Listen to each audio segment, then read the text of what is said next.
Guys, I know I share a lot of articles with you, and I know I'm not good at reading them, and sometimes I use the computer voice. Today, I'm going to be using the computer voice to read this article to you guys. And this is one article that I'm going to encourage you to listen to because it's important. This is something I knew kind of like it from a common sense angle, but I've never looked into it. Common sense just told me that this must be true. We're going to read the article and see what all they have to say.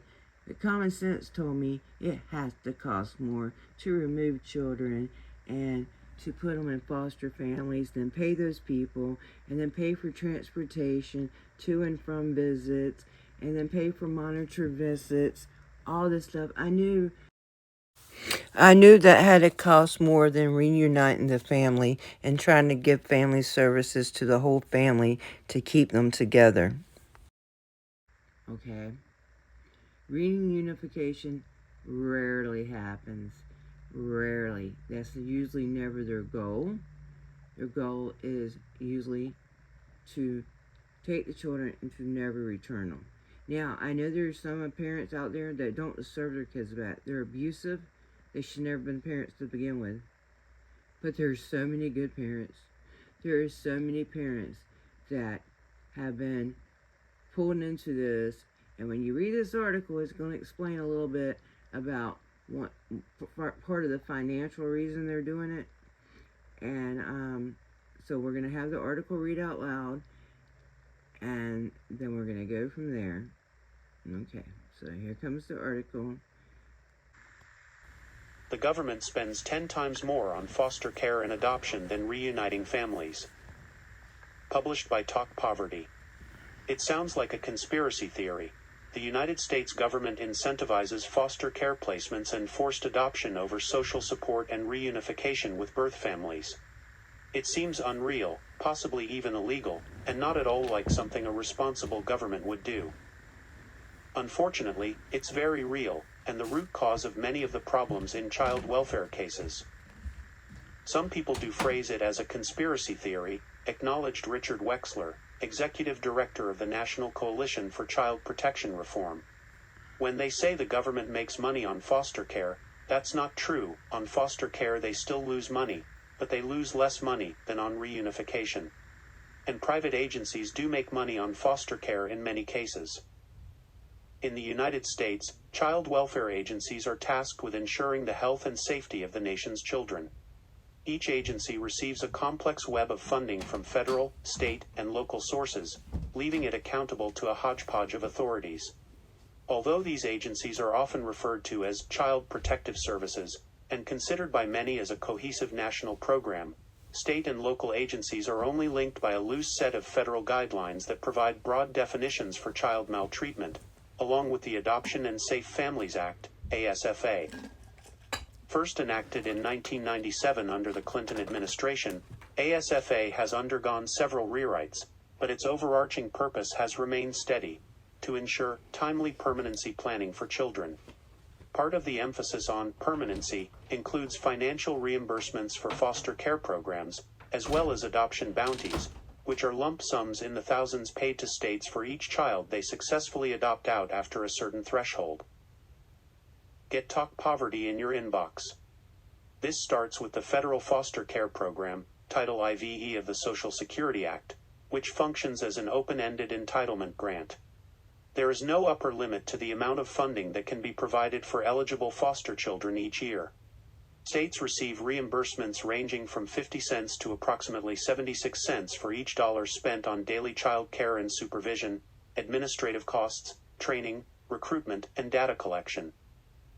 But when it comes to programs that support family reunification, the budget slims. Title IVB of the Social Security Act, which governs federal reunification funding, includes a capped entitlement component and a discretionary component. So, unlike foster care funding, these dollars come with a set limit. And that limited money isn't all for reunification services. Title IVB also includes provisions that allow for some of this funding to go toward foster care programs. A portion is also required to go toward adoption promotion. The result of this imbalanced funding structure? The federal government spends almost 10 times more on foster care and adoption than on programs geared toward reunification. One of the less-known sources of federal funding for child welfare programs is the Temporary Assistance for Needy Families, TANF program. TANF is supposed to be a cash assistance program servicing low-income families with children. In reality, TANF funds can be used to support many services designed to help needy children, including child protection agencies. The result is that many states use TANF funds to finance foster care, child welfare investigations, and adoption or guardianship payments. Because child welfare program data are self-reported, it can be difficult to track exactly how each dollar is spent, but Wexler was able to identify 8 states using TANF to pay for adoption subsidies, 23 states funding CPS investigations, 27 states funding foster care, and 3 states diverting TANF money to fund residential treatment facilities for child welfare-involved children. Considering that 3/4 of substantiated child maltreatment cases are related to neglect, which is often the result of poverty, it seems exceedingly unjust that funds supposedly intended to offset the worst effects of poverty are instead being used to finance the separation of mostly poor families. Under ASFA, states are, with few exceptions, required to file for the termination of parental rights when a child has been in foster care for 15 of the past 22 months. In an attempt to curtail the infamous foster care hopscotch, which leaves children whose parents have lost their rights bouncing from foster home to foster home, the government created adoption payment incentives. Adoption bounties range from $4,000 to $12,000 per child. As Wexler explained, the harder the system deems the child to place, the higher the bounty. But in order to begin collecting that money, a state must exceed the last year's number of adopted children, thus incentivizing states to permanently rehome an ever-increasing number of children each year. As can be expected, the number of adoptions increased in the 5 years after the implementation of ASFA, while reunifications declined. The Bush administration's Adoption and Promotion Act of 2003 further codified this adoption bounty system by allocating $43 million yearly to states that succeed in increasing the number of adoptions from foster care. Many states contract with private agencies that oversee out-of-home placements and service referrals for child welfare-involved children. Said Wexler, that agency will probably be paid for each day that child remains in foster care. So the private agency has an incentive to convince itself that the child really can't go home and has to stay with them for a long time. What does this look like on the ground? Painfully delayed referrals to support services such as parenting classes and addiction treatment, judges hesitant to find fault with the way agencies and providers handle cases, and private agencies eager to deem parents unfit for reunification. There have been some recent moves at the federal level aimed toward shifting some of these financial imbalances. The Family First Act, signed into law in 2018, now allows federal reimbursements for mental health services, evidence-based substance use treatment, and in-home parenting support. Its purpose is to create similar incentives for helping families stay together. Unfortunately, the Act does not support many of the common needs that lead to family separation, such as housing or child care support. And because the programs it does support must meet stringent requirements in order to be eligible for reimbursement, foster care and adoption subsidies continue to exceed reunification programs by the hundreds of millions.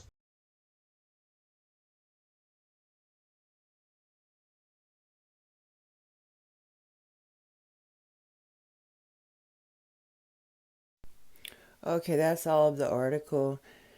I will have the link to the article, and I'm going to have the link to the website where a lot of these photos came from. I've met this lady. Her name's Susan Cobb. She's an advocate for children. And some of these children, a few of these may have been returned. Some of these children may be deceased that are in this video. This video she posted that you're looking at now with the photos was done 9 months ago. She has a website, though. I'm going to have the link to that. She's trying to help Meghan, too. We all are. Meghan was just informed that she needs $23,000 up front to do a appeal for her first 3 children. And she don't have it. Who does? Who has that kind of money? And why does she have to have a lawyer? I don't know. That's what they're telling her. Why can't she defend herself? If Family court is a whole different ballgame that I don't understand. It doesn't seem to play by the same rules. We already have enough trouble getting the regular courts to do things correctly, but these are often closed door things that you cannot see or hear what's going on. You cannot get the records on most of these cases, and most of these judges never meet the children that they're making the decisions on. It's terrible. I know there are some bad parents. I realize that. And I also realize that there are some families that need help, either financially or maybe they have some mental issues, whatever. We could help these families and keep them together, a lot of them, instead of removing them, putting them with strangers, and then God only knows what's going to happen. Thank you for watching this video. I've also started a Rumble channel recently. I'm going to start trying to interview some more people. And some of those may have to go on, and some of the CPS ones may have to go on Rumble. So I'll put a link to that too. I'm still working on that channel. It's very much in its infancy. So yeah, I appreciate you looking at this. A lot of these children have not been returned. A few of them have. And there's many more, many more, that I could show you pictures all day. But what are we going to do about it? When are we going to stand up and say enough's enough? And let's start believing these parents. I know some are bad, but don't automatically assume just because somebody's children have been removed that they've done something wrong, because that's not always the case. I've seen it too many times. Too many times. And now when you've got these financial incentives by the federal government, and they're taking, not only are they taking from the Social Security, they're also taking from the TANF, which is supposed to be money to help families that are struggling, not to take your children, place them in another family, and then give them the assistance. But that's not what they're doing. So thank you for watching. Pray for Meghan. Pray for every parent that's going through this. Pray for every child that's out there wondering why they can't be home right now. Thank you. And please pray for me and my community. We've lost our friend Jay, and I've also lost my cousin. We found him deceased a few days ago, and may they both rest in peace. Thank you very much. My name is American Amy, and I will always stand up for what I believe is right, what I believe is true, and for the children. The children are truly our future, and I will stand up for myself, and I will stand up for anybody I can in the process. Thank you guys, and I hope you have a good day, and I really appreciate you watching this. American Amy, I'm out.